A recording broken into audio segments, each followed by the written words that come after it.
Hi, my name is Stephen Rafferty, and you're watching These Are Questions. This is the interview show where I ask people questions about things, life, and such not. And today's guest is an extremely talented videographer, and he's also an up-and-coming successful podcaster and comedian. Please welcome Brian Licata. How are you? Good to see you, man. I'm very excited to be here. Thank you for the invitation. My pleasure, my pleasure. Thank you so much, Brian, for being a part of These Are Questions. I can't wait to interview you in this exciting episode of the show. Before we get into the show itself, I do need to explain the rules of These Are Questions. Brian, I'm going to ask you a series of questions going to be based around your career and aspirations, along with a mixture of questions that are borderline idiotic and, well, randomly stupid. Sounds good. All right, I'm in. Okay, perfect. I didn't have to go to the second part of it. It's saying if you want to accept those terms, you're already into it. So perfect. Yeah, great. I'm in. I'm in. Have you ever had anybody say no? If they did, they weren't part of the show. Yeah, I guess that's true. Yeah, okay. But to answer your question, no, every single guest has said yes on the first try, or in your case, said it before we even get to the part of it. So, like, we're doing good so far. Yeah. Let's let it roll. Let it roll. All right. So, Brian, are you ready? Yes, I am. I am ready. You are ready. Internet, are you ready? I can hear the sound. It's very faint, but I hear the sound of joy. I hear the sound of excitement. I hear the sound of laughter that's coming from you and coming from somewhere else. I don't know. But I'll take all of this as a yes. So with that, let's begin our interview. So we had a chance to formally meet at a boating and yachting event, and we hit it off really well. And I did say to you, we're going to work on something together because I really like your personality. I feel like our personalities clicked really well. And we have somewhat similar backgrounds in videography and also in comedy. Especially the fact that we're both video producers and we've have our roots in stand-up and also in traditional forms of comedy. I want to ask you, how did you get into video production specifically? And how does it tie into any comedic productions you produced? Yeah, so I got into video production in high school. I was actually taking a class, it was like a business class, and it was first period, and it was my freshman year. And this business class just had, a bunch of upperclassmen in it, and the teacher was, have you ever seen Ferris Bueller's Day Off? Ben Stein in there when he's just like talking and droning. That's how this guy was. So I would go to first period, and everyone else would be sleeping. And I was just, I kind of wanted to learn something, and I didn't really want to be in this BS class. So I got the guidance counselor to switch me into a course, and the one that I got into was a video class. And then I got into that, and it was just, I was hooked immediately. It was really right from there. Very cool. It only takes one individual to change the whole trajectory of your life right then and there. And you had kind of the mentory kind of role in that sense of having someone show you something different and be interested in that. That's all it takes sometimes. And that's a classic comedy movie in itself, with Ferris Bueller's Day Off. I actually just saw it recently again for like the 15th time. And I just remember the chase scene at the end where he's running around all the neighborhoods and everything like that. And it's like jumping to the neighbors. And I remember the specific scene where he's walking between this woman, and then he stops, comes back, shakes his hand, introduces himself. I always remember that sight gag. It's really funny. Yes. I think my favorite part in that movie is the montage when they do the twist and shout. Yes. With the parade. Yeah, that's one of my favorite all-time movie scenes, I think. Which is, it's ironic you mentioned that, because fun fact about that, because he did a behind-the-scenes documentary on it, and they said that was completely unplanned, wasn't supposed to be in the movie at all, had no intention of being in it, but then when they were filming one of the other scenes, they were nearby this parade, and they decided, let's just shoot and film that, and that's all improvised. Like, there's very little direction in that scene. That's crazy. Yeah, because I mean, when you see it, you can tell it's not it's a real parade. Like, it's real parade footage. Like they couldn't have staged that. No, not at all, and they did it. So yeah, wow, that's funny. I never knew that. So fun fact for you. I have to look up the name of the documentary. Remind me later on I'll look it up and I'll send it to you. And I saw it on TV and I was like, wow, that's amazing. One of those weird kind of moments in history right there. Yeah, I like those kind of tidbits about movies. I think that stuff's really cool. Oh, it's so cool. I always love as a movie buff myself. I always love like seeing the behind the scenes of films and like how they make what they make and how they got away with certain things, how they didn't get away with certain things. That's always Right. fun to look at from both a fan perspective, but also as a producer, behind the scenes videographer perspective as well. Right. Yep. Yep. Yeah, I agree. Hmm. But you, there was another part of your question that I didn't answer yet. You asked about, I think, how was I got into comedy, Yeah. and that actually that happened about I would say probably 5 years ago. I was friends with this kid who was partial owner in a comedy club in Atlantic City in New Jersey. So I kind of, I did a lot of video stuff in high school and in college, and I kind of stopped for a little while, and I was getting back into it. Hmm. And then I got hooked up with him, and then, I met a whole bunch of people through those guys from that comedy club. And that was really kind of how I went in. I don't really do stand up myself at all, but I just work, I produce podcasts for comedians, and I, work with them. Mhm, and it still counts. That's just as Yeah. much Yeah. as a comedic nature as someone does a Yep. traditional stand up. That's just a form of comedy. My roots are in traditional stand up, and I started my first ever comedy show was assisting a parody rock band at No Calls No Show in front of like this carnival of like maybe 30 to 50 people. And the booker at the time saying he needed someone to open up for like 5-10 minutes. And I said, you know what? Let me try this stand up thing with no preparation, no jokes, nothing at all. I'm going to write down stuff on a napkin and on like a plate or whatever and just go from Uh-huh. there. You can find it on the internet somewhere. But yeah, that was my first ever stand up show and then kind of diverged into that. But I transitioned to more of comedic nature with sketches and movies and TV stuff. And then also Right. doing here with These Are Questions. This is a comedic, podcasty interview, wacky, Right. stupid show. So, Yeah. it works in that sense. Yeah. So It's the best part about podcasts. that's what I love about it. Like I love the Yeah. nature of it, the lightheartedness of it, the relationships between the individuals in there, and just having that chemistry there. And Yep. you could go very mellow, kind of chill, and then you can go all the way up super super wacky, and make it as insane as possible. Mm-hmm. Yeah, that's the nature of comedy, as as you work with various comedians and you produce a lot of comedic works as well. Yep. Yep. Mhm. And speaking of comedians, who are some of your all-time favorite comics, and who are some current comics that you're currently watching right now that you really are vibing with? Hmm. Um, I guess my all-time favorite comic would definitely be Seinfeld. Okay. He's number one. Love the Okay. TV show. Love his stand-up, and I also like his writing style. How he writes his jokes, how he's so specific with.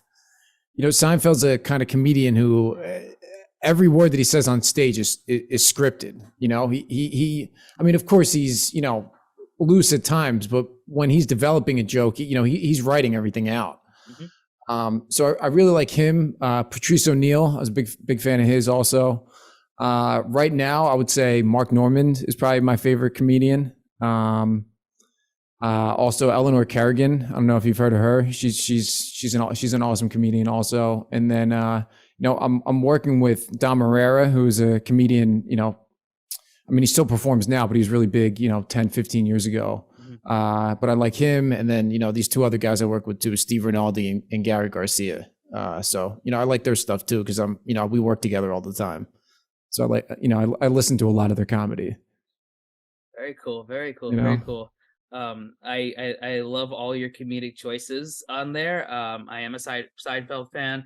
My favorite comedians of like all time, two come to mind right off the bat. Well, three. Robin Williams. Yep.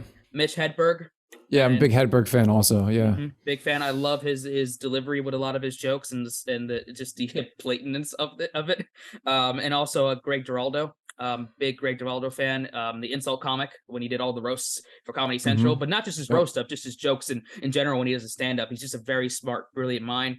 Dimitri Martin's another one that comes to mind. I have a signed DVD of from him a couple years ago, and from I haven't watched any of his stuff in a long time. Dimitri Martin. I used to a lot when I was younger. He's still rocking it when he gets a chance to. I really like his visual style with his gags with the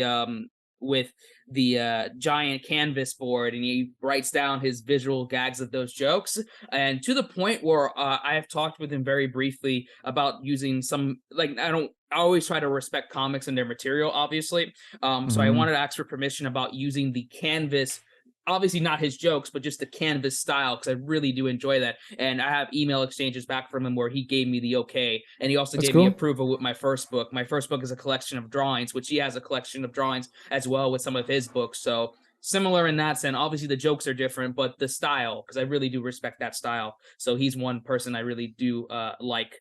Modern comedians right now, one comes to mind, Taylor Tomlinson. She's really good. Big fan of her works at the moment right now.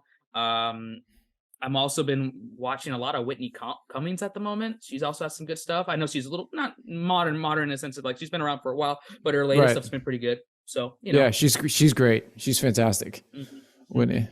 Yeah, so hey, similar comics there. I always love learning new styles of comedy when I do it. I know I'm involved in all forms of media, and I don't want to toot about myself, but in the sense of like, I love learning people's different styles and how they think about the world and their perspectives on everything. It's always so cool. Yeah, comedy is an interesting art form like that because you really, get to know the person. Yeah. The comedian, but then the style choices. There's this one guy, I actually had him on one of our podcasts yesterday. His name's Brian Morris. And I saw him do like a 15-minute set, and it took me 7 minutes to figure out what was going on. I didn't understand him. I didn't understand what he was doing. It was kind of funny, but it was like nothing I'd never seen anybody do before on stage. And stand-up can be like that because, sometimes it's not necessarily set up punchline like, traditional stand-up is. No, it's definitely evolved. There's still a lot of nuances with the genre itself, but it's evolved in so many different facets and forms in order to get the end goal of getting laughs, obviously, right. But also expressing what you're trying to convey with your humor. And that's no easy feat, as you know. It's challenging in its own right, and it's not just in stand-up. It's doing sketches, it's doing media projects, it's doing podcasts. You have to develop that, and that takes time. Yep. Yeah, I agree. Yeah, absolutely. Which it leads/not leads to my next question, but it's an important question, and that question is, Brian, could you fight a Teletubby? I think I could probably take one. But if they were together, I don't think I could definitely. I probably couldn't. No, I don't think I could take one. I don't even think I could take one. No, but they're like, they are very creepy looking, to be fair. So like that could be challenging in itself. And like they're stubby, like they can't run that much, but they do run. But like they have like their stomachs. I feel like I could push one. Yeah, I could push one. Yeah, I could push one and roll one down a hill or something. I don't know. I have layers on, so I just moved to San Francisco, and it's not cold here, but I was living down in Florida, and I love that climate, and it's like 55 and gray, and I'm shivering. Okay. So I'm light is what I'm getting at. So Teletubby could probably whoop my ass. Well, we got to put you in like a neutral area, where both the climate conditions are in both your favors, so it keeps it a fair fight. We got to have ground rules about this fight and how it's going to go down. You know what I mean? No eye poking, no low blows, no kicks to the neck or whatever. Kicks to the neck, kicks to the head. I don't know. Who knows how to fight at this point? That was a creepy show, though, wasn't it? Oh yeah, it's disturbing. Did you watch it when you were a kid? Are you of that age where you were like of the right age when that show came out? Yeah, I didn't watch it as much, but I did watch it, and it was, I had that phase of it. But I came before that with the Barney time. That was Gotcha. Yeah, same. I'm with you. I was Barney. Yeah. Which now there's stuff coming out about that behind the scenes, and it's like, oh my goodness, I won't get into it, but Barney's not what it seems to be.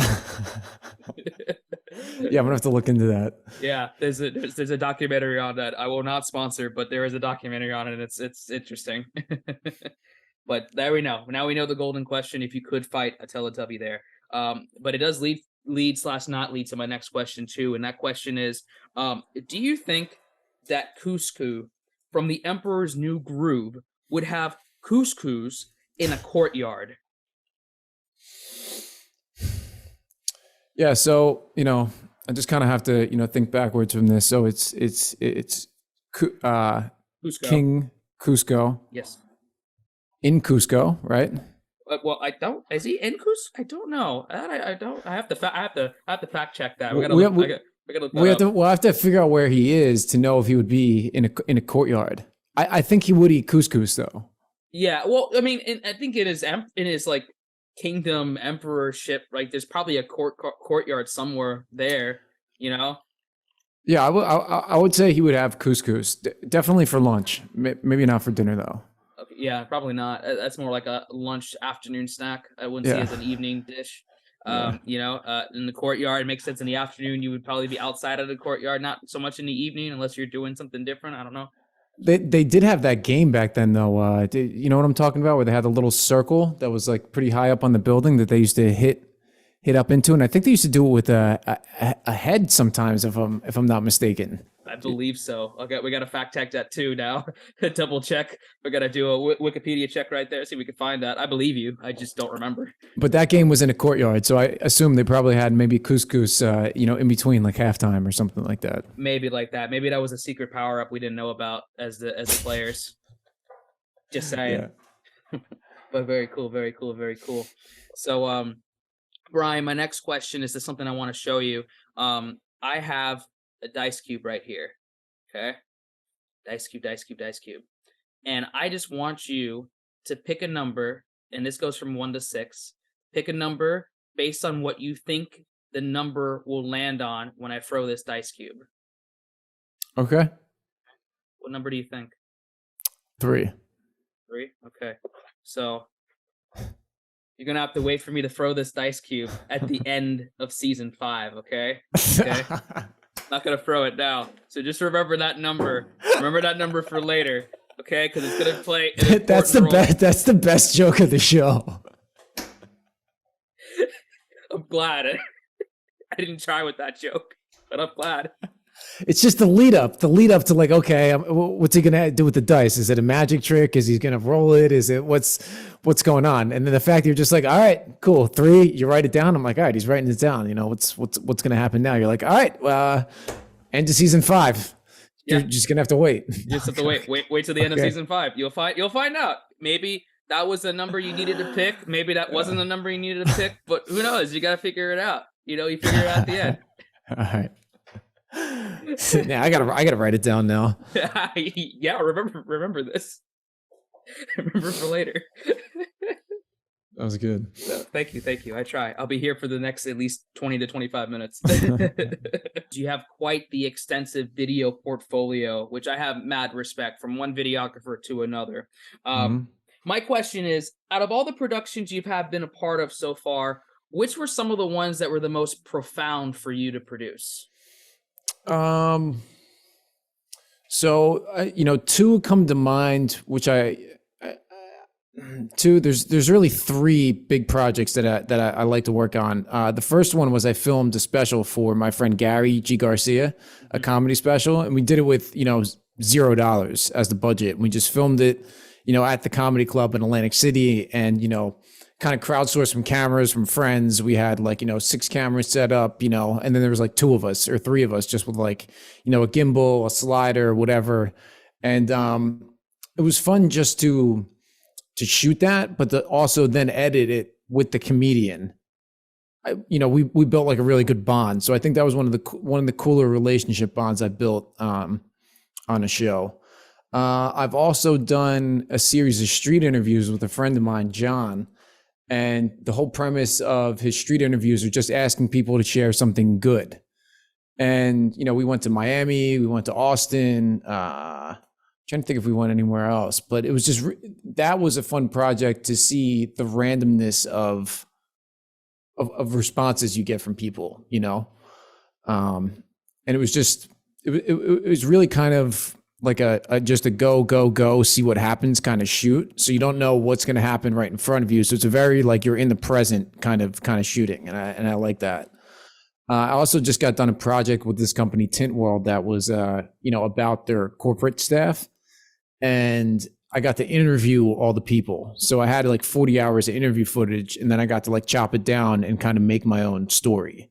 And that I think is one of my favorite parts about video editing, is being able to create stories through interviews. That style stuff. I definitely could see that when I watch a lot of your productions, when I did do my research for this episode. And I definitely can relate to that because the best part of doing the video production side or the editing side for that matter is creating the story based on the experience that you want to portray when you're shooting and when you're producing, right? Right. It's storytelling. It's expressing what you want your audience to see and to feel, and like the littlest cuts, the littlest sound effects, the littlest beats that you do with your story can make or break your production, and Hmm. it can make it to where make it to where you want people to see what you're doing, or where you don't want them to see what you're doing. So it takes a lot in that sense, and I definitely relate with that. It's always really cool to see that, and like sky's the limit for future productions, like you could just so many ideas, so many things can form, so many things can change, and a lot of awesome things can happen. Yeah, it's funny, man. I've been thinking about, when you were talking about this, just, the course that I've taken as a video producer. At first I was really focused on, just getting to know the gear and to make sure that, if I was on a shoot, I shot everything that I needed to make like at least make the video. So I didn't like, completely mess it up and, lose a gig. And then I went more for like, like quality, like look and like stuff like that. And I tried to up the production quality. And now I'm not so worried about production quality anymore. I mean, I'm concerned about it. Obviously, yeah, I want everything to look good and sound good. But it's more just about the storyline over anything else. And I'm just trying to become a better storyteller. And that's why I like working with comedians, because I can see them develop jokes and see them develop stories and stuff like that. So it helps me do my writing, with editing, and that's really all it is. It's just video, visual writing. Absolutely, absolutely, and I definitely can relate in that sense because like I always say to like people that are starting in videography, and it's like, listen, just start. You may not have the greatest tools right now, but just Mhm. start with our ideas and just start building on that and building on it. And then when you start saving and making your money, whatever, you can start upping the production quality and you can make it to your standards there. Like you don't see it, but for the audience there, like here's, audio mic right there. I just have it in the corner. I have my little setup there. The video camera, yeah, it's a little bit on the lesser quality because it's webcam, but it's actually a running gag from season 4. Okay. So like there's a purpose for that, for the record. Eddie Baltonato, shout out to him. That was his episode where everything went to hell in that sense, not in a bad way, but just production wise. Oh But yeah, my okay. my point is that like even with that, if you have an idea in mind, produce it, just start it, just try it, keep moving, and just go from there, and then you can build off everything in between. Yeah, man. It's really, I think in the last year or so as an artist, I've understood more and more that I can kind of make whatever I want. It doesn't Hmm. cost you anything to make whatever you want. Like especially if you're a video producer and you have the gear, I mean, you can literally shoot whatever you want. Yeah, absolutely. Yeah, anytime you want. You just got to charge the batteries. You know. Absolutely, absolutely. Don't break the camera. That's a good rule of Yeah, thumb. yeah. Don't break the camera. Yeah. Don't break the camera. I've learned that the hard way. So Yeah. very Knock on cool. wood. Knock on wood. Yes, yes, yes, yes, yes. Um, Now let me ask you this: so, like, past or present, if you had to film a comedic sketch with someone, who would you do it with, and why? If I had to film a comedic sketch with somebody, Past or present, it could be anybody. yeah, I think I feel like Larry David would probably be someone that I would want to produce a sketch with, just to see how he works. Doing sketches, because he's done so much of that with like Curb. Like Yeah. I feel like he'd be the master at doing, shooting some sketches and skits. I would just kind of like to see him work.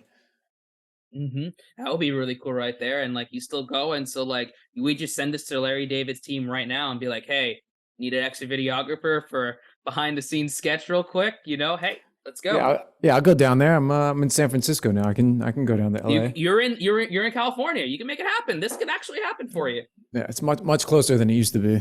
A lot more closer. Yeah. Hmm. I'm not just saying that because like I don't know, like I've said stuff on this show, and like people say, oh, I'm gonna do XYZ, and then like years later they come back. He's like, oh, remember you asked me that stupid question on your stupid interview show, and then like, oh, it actually happened. Oh my goodness. Yeah, I hope we just spoke it into existence. You know, I hope so. I hope so. I think we did. Mr. Larry David, the floor is yours if you want to be on this show, but go check out Brian's project first. So door is open. Let's go. That's awesome. Let me ask you this, Brian. Do you have a banana boat? I do not. No. Okay. Do you want to have a root beer float? I do. I do. It's actually my preferred dessert beverage. Okay. It's also mine as well. Let me ask you this. Do you have a cabana moat? Cabana moat. I don't. No, there's no cabanas here. Oh, that's sad. Oh, we need to get you one. Yeah. No cabanas. No cabanas. Well, there might be a moat since you're in California, and apparently it's flooded at the moment. So, for what everyone keeps telling me. If I go to Alcatraz, I could then have a moat. Oh, the moat would be the bay. That is mostly moat over there. Sadness and moats over there. You never know. Don't go over there. I don't recommend. Unless you want to. I can't stop you. You're in the area. I cannot stop you. I'm just a guy on the internet. I don't want to. Okay, good. Yeah, I don't want to. Okay, good. Maybe you do want to do this though. Maybe can you give me a piece of advice that you didn't understand at the time, but now you realize, wow, this was a really good piece of advice?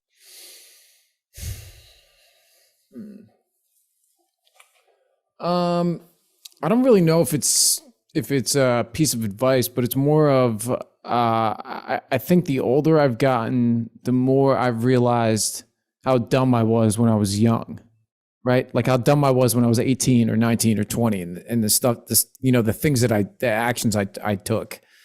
So I think, I guess my piece of advice would be, or the advice would be, remember how dumb you were 10 years ago and you're going to feel like that in 10 years, sort of a thing, So it makes me think a little more about what I do. Got wiser.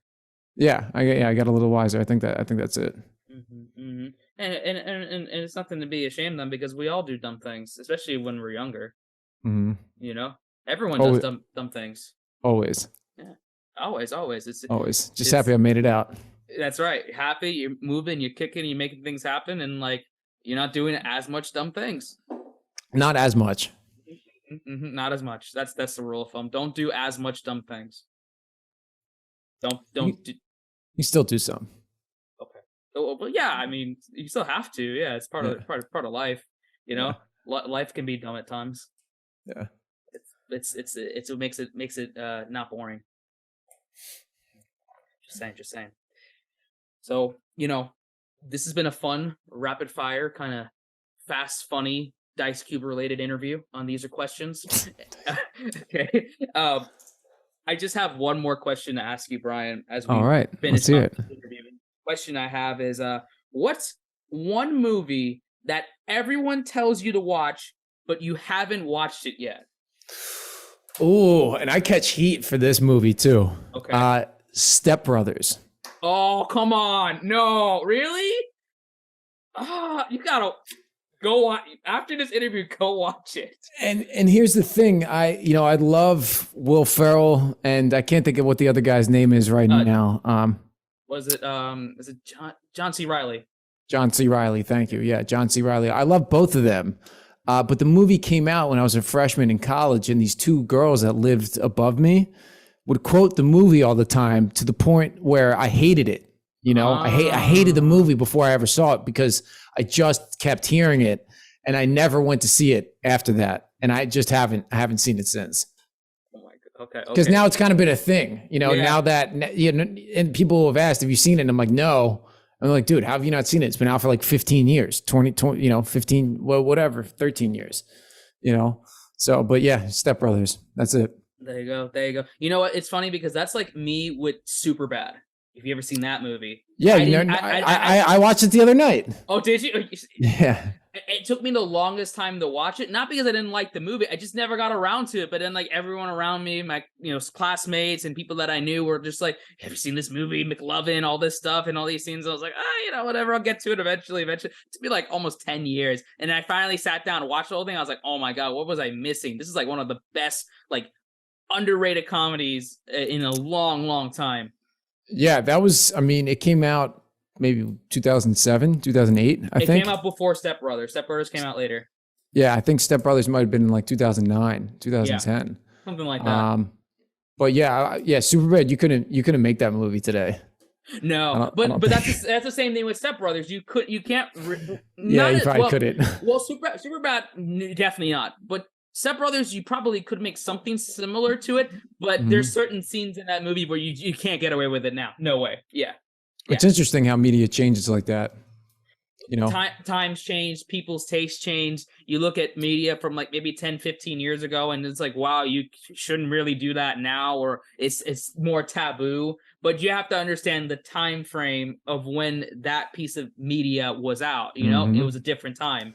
stand-ups, you really see that in stand-up too. Stand-ups, sometimes it's hard to watch comedy from the 70s or 80s, and not even because it's not funny, but just some cultural references and pacing, the pacing of the jokes and the quality and things like that. Sometimes it's really hard for me to watch old comedy, but I love it too. I love it. And you have to watch it. You have to watch it to understand where the, not just comedy, but in any form of media, where the media has evolved to what it is now, so you can appreciate the past, understand why XYZ was said at that time, and then you can evolve it to where it is to a modern taste based on the time frame that you're currently in.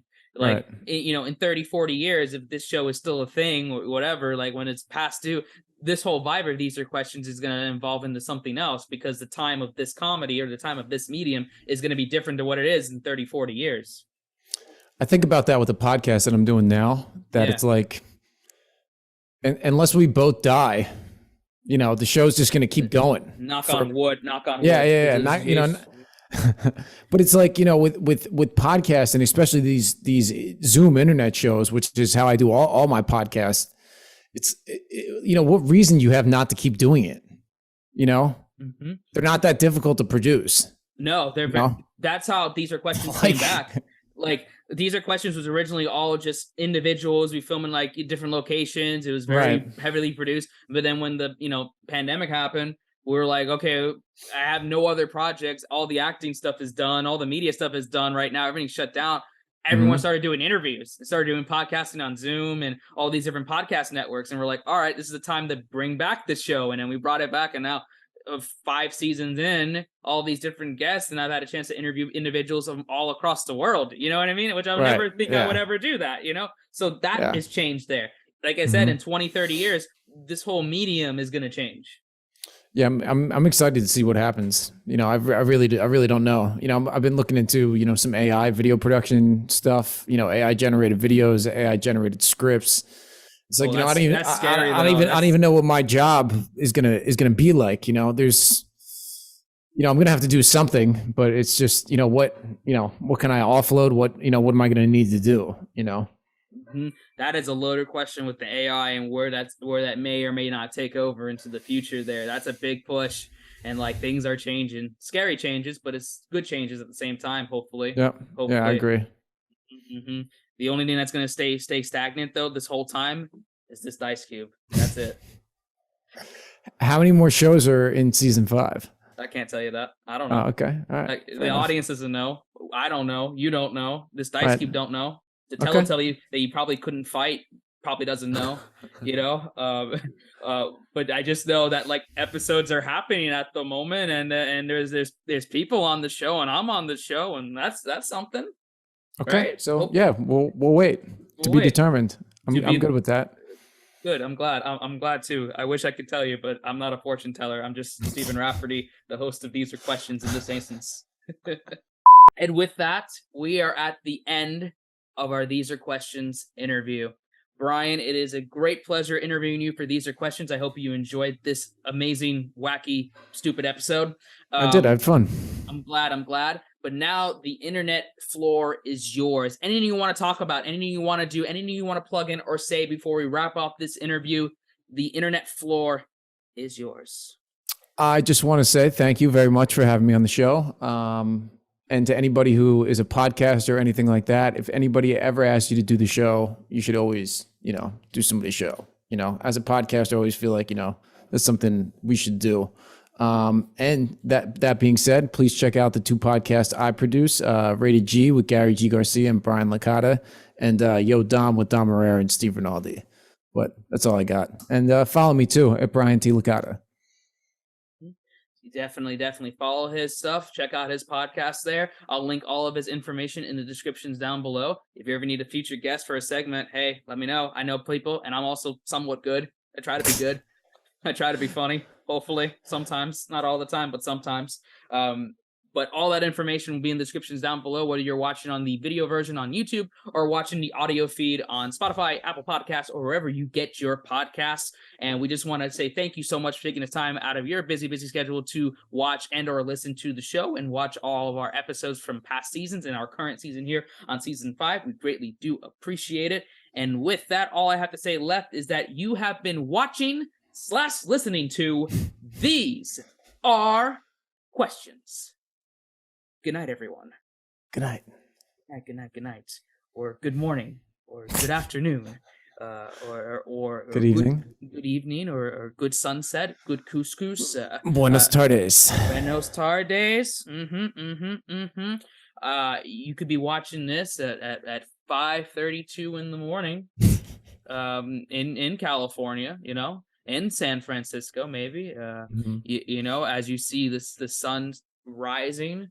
And you see the Teletubby in the corner getting into a bar fight. Just something for your morning views as California is currently flooded. So, just something to think about there. You could be doing that. But if you are, we appreciate you. All right? And that's it. Bye-bye.